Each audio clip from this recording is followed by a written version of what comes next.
Unlock unshakable inner peace with the powerful art of Stoic acceptance.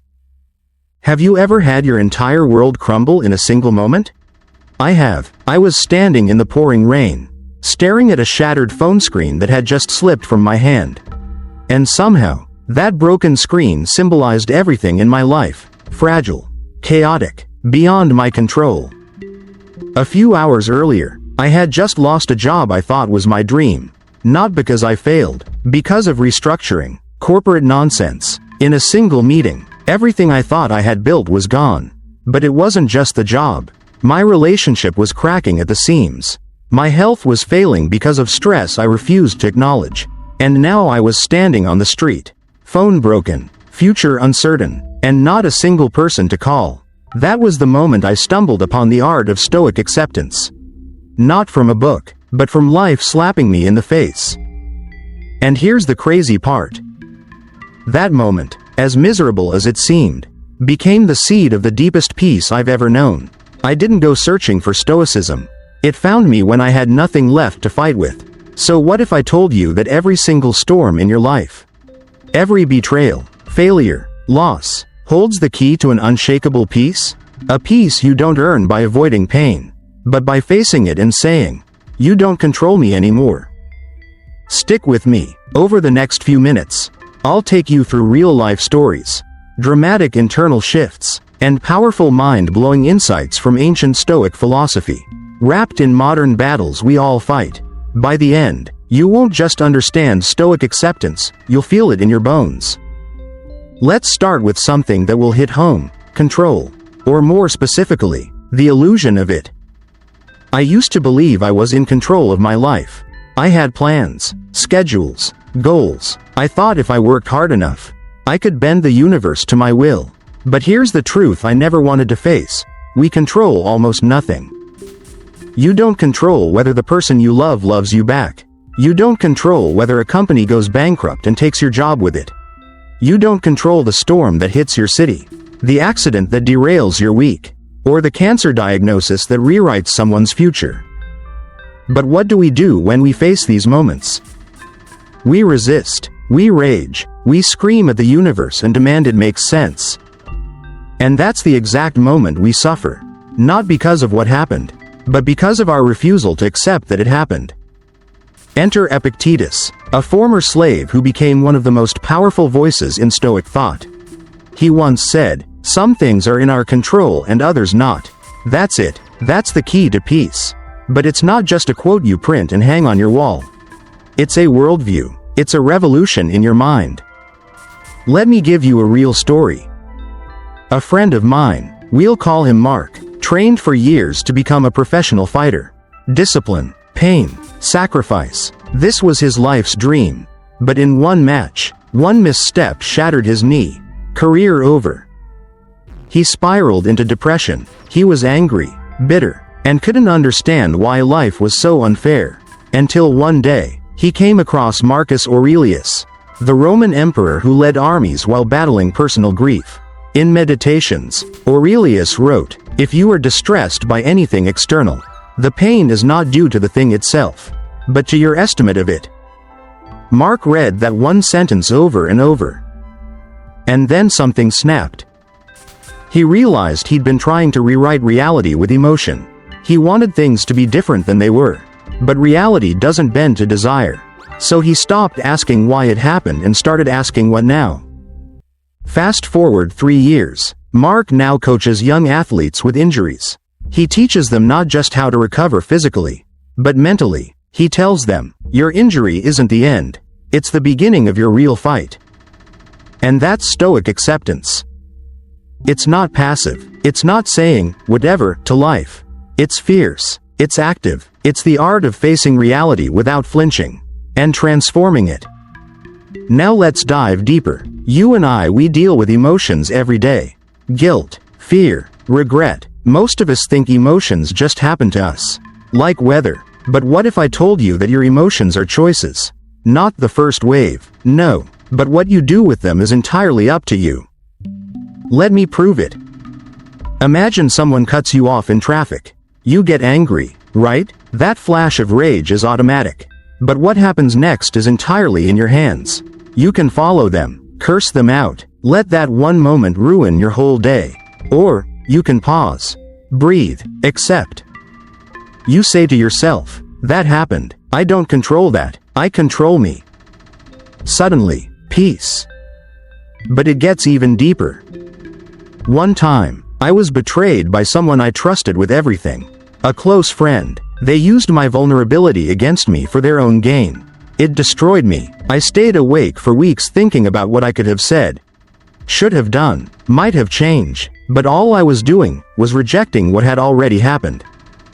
Then I came across Seneca's words, he suffers more than necessary.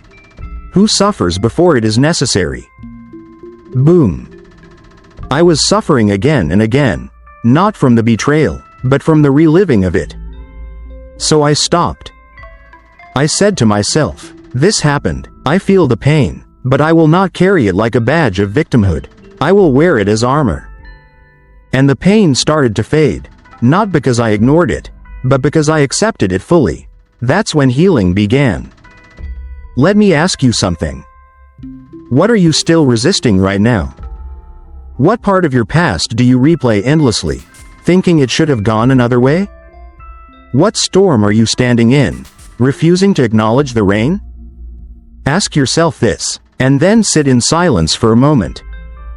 Because that's where Stoic acceptance begins, not in fighting, but in facing. But don't get it twisted. Acceptance doesn't mean giving up. It means showing up, with clarity. It means responding to what is, not what we wish would be. It means, I see the world as it is, and I choose to live well anyway. And that's the first great key to unshakable inner peace. But what happens when the storm doesn't pass? What if life keeps throwing punches, and you're too tired to stand? Don't go anywhere. Because in the next segment, I'm going to share a story of loss so brutal it left one man broken, until he discovered a Stoic strategy that transformed his pain into power. It's a revelation so raw and powerful, you'll never look at suffering the same way again. He lost everything, then found the one Stoic truth that changed his life forever. I want to take you into the heart of a man's worst nightmare. His name was Elijah. He was a husband, a father, a small business owner. He built his entire life from nothing. Just grit and perseverance. But one year, everything collapsed. His wife was diagnosed with an aggressive cancer. His business partner embezzled funds and disappeared. His house was foreclosed. And then, to top it all off, his son, his only son, was involved in a car accident that left him in a coma. Let that sink in. Every pillar of his life, health, love, livelihood, and legacy, toppled, all within 9 months. I met Elijah 2 years after it all happened. He was calm, not numb, not angry, calm, still, present. He told me, people think peace comes when problems disappear. I found peace when I stopped demanding that they go away. I was stunned. And that's when he dropped a quote on me that changed how I view suffering forever. It was from Epictetus again. He said, do not seek to have events happen as you want them to, but instead want them to happen as they do happen, and your life will go well. What does that even mean? It doesn't mean we like suffering. It means we align ourselves with reality instead of resisting it. Elijah didn't choose what happened to him, but he chose how to respond. He didn't ask why me. He asked how can I serve my son in this moment. He didn't say I lost everything. He said what can I still give? And that's when the shift happened. Instead of spiraling into bitterness, he became a rock for his family. He journaled daily. He practiced stillness. He studied the Stoics not as philosophy but as survival. And through that, he became someone entirely new. He didn't become peaceful after the chaos. He found peace within the chaos. That's the art of Stoic acceptance. And here's what's wild. We can all do it. Let me show you how. Right now, you have things you're clinging to, expectations, hopes, dreams about how your life should go. But every time life deviates from that path, it hurts. Why? Because we believe it shouldn't be this way. But where did we get that idea? Who told us life owes us certainty, or fairness, or comfort?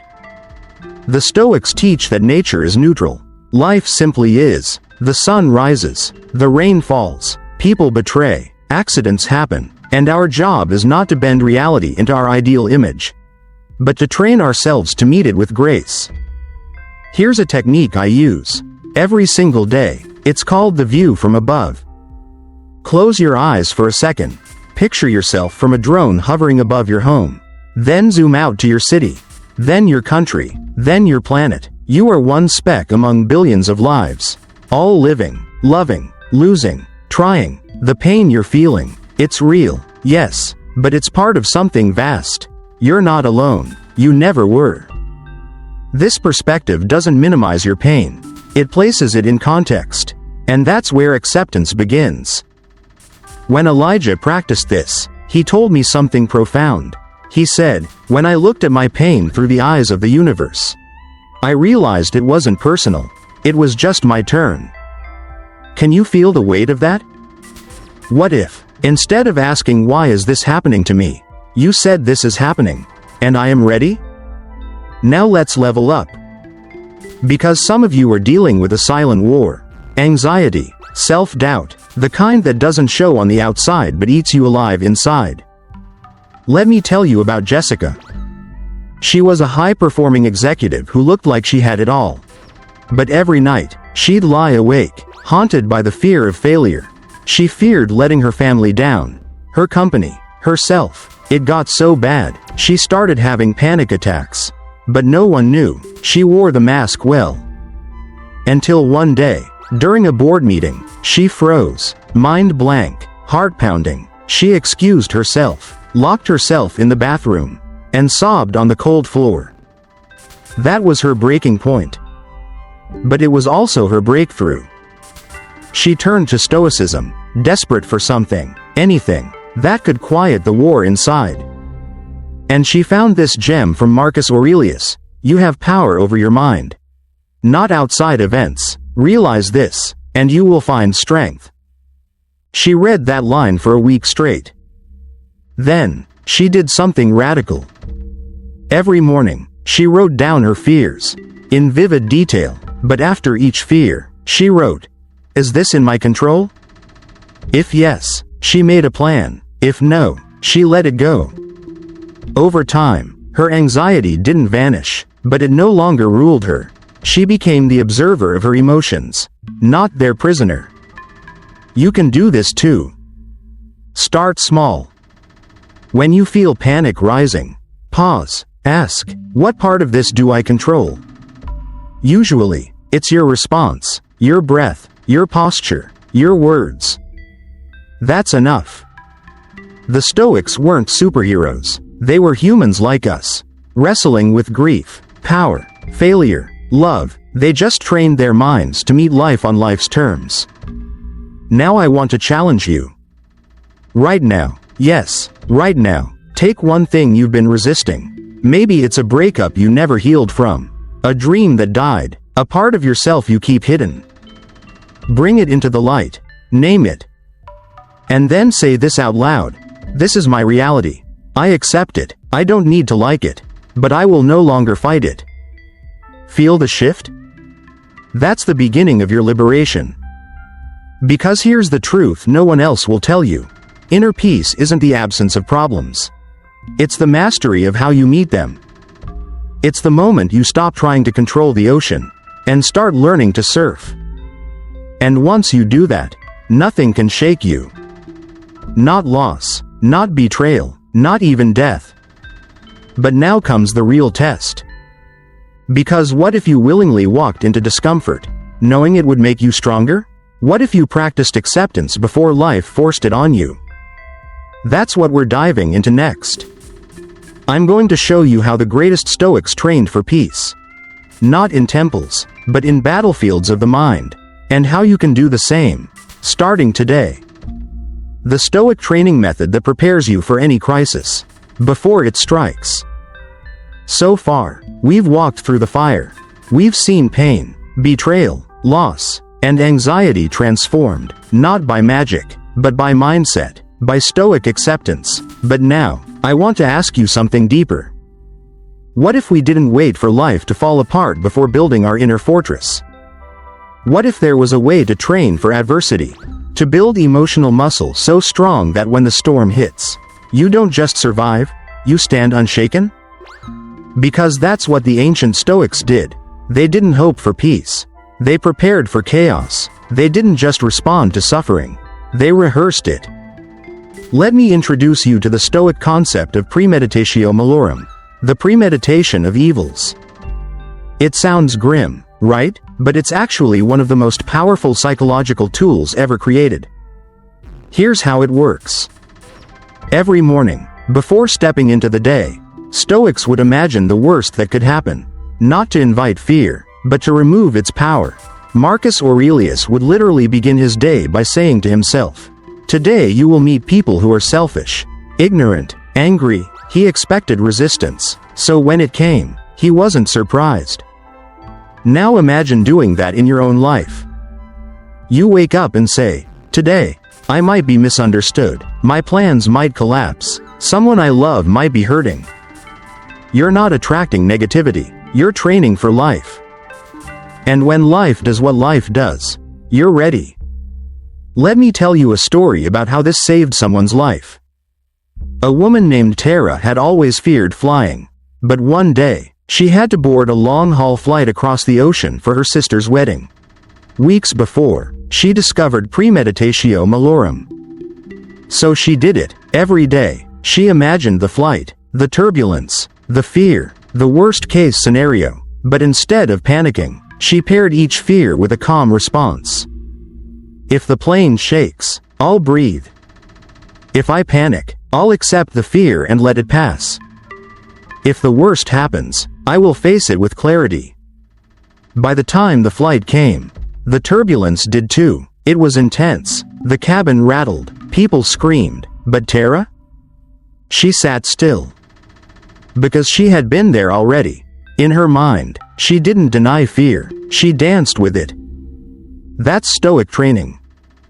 Now here's where it gets even more powerful. The Stoics practiced voluntary discomfort. They would fast, sleep on the floor, wear simple clothes, even if they were wealthy. Why? Because they wanted to remind themselves that they could endure anything. Seneca, one of the wealthiest men in Rome, used to wear rough clothes and eat basic meals. He wrote, "Set aside a certain number of days, during which you shall be content with the scantiest and cheapest fare, and say to yourself the while, 'Is this the condition that I feared?'" He was building psychological immunity.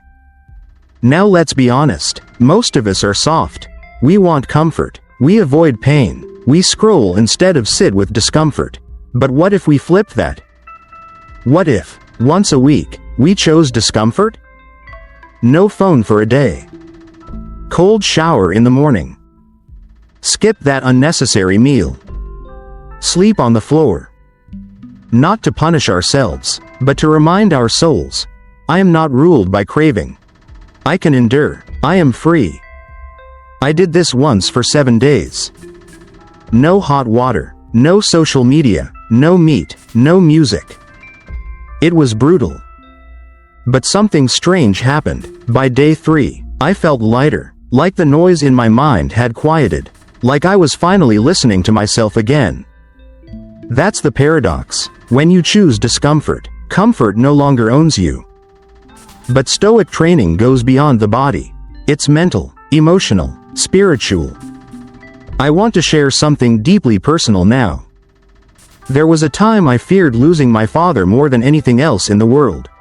We weren't always close growing up, but later in life, he became my anchor, and as he aged, that fear haunted me. What would I do without him? Then one day, I did something terrifying. I sat down, closed my eyes, and imagined getting the call. I pictured the funeral. The silence in the house. The hole in my heart. And then, I breathed. I didn't resist it, I let it wash over me. And as the tears came, so did clarity. I realized that by avoiding the thought, I had been dishonoring the present. I was afraid to fully love him now, because I feared losing him later. That day, I stopped running from the future, and I started loving him fiercely in the now. That's the gift of Stoic acceptance. It lets you face death, not to be morbid, but to be more alive. Now let me ask you something bold. What are you not facing right now? What disaster lives in the back of your mind? Unspoken, avoided, feared? What if you walked toward it, instead of away? What if you stared it down and said, "If this happens, I will not be destroyed. I will endure. I will rebuild. I will rise." Do that, and fear loses its grip. And here's something I bet no one's told you. The moment you stop needing life to be perfect, is the moment life starts to feel whole. The ancient Stoics didn't crave pleasure or chase fame. They didn't obsess over likes or followers.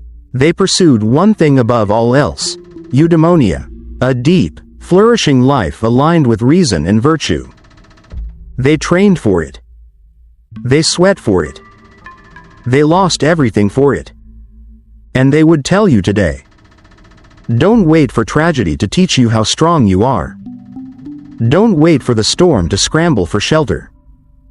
Build your inner citadel now. That's what we're doing here, together. This is your training ground. This is your temple. This is your test. So the next time the world shakes, you don't say, "Why me?" You say, "I was born for this." And that is the final truth I want to leave you with. Peace is not found, it is forged. You forge it in discipline. You forge it in stillness. You forge it in radical, defiant, soul-shaking acceptance. So go, practice it. Live it. And when life comes at you with fire, meet it with a flame of your own. You are not breakable, you are not lost, you are not a victim. You are a Stoic in the making. And your peace? It's already waiting for you. Go claim it. Look in the mirror tonight, say your name out loud, and then say, "I accept everything I cannot control. I embrace everything that comes, and I will rise, no matter what." If you can say that and mean it, you've already won. And if this video sparked something in you, don't keep it to yourself. Share it. Someone you love needs this truth more than you know. We rise together. And we rise through Stoic acceptance.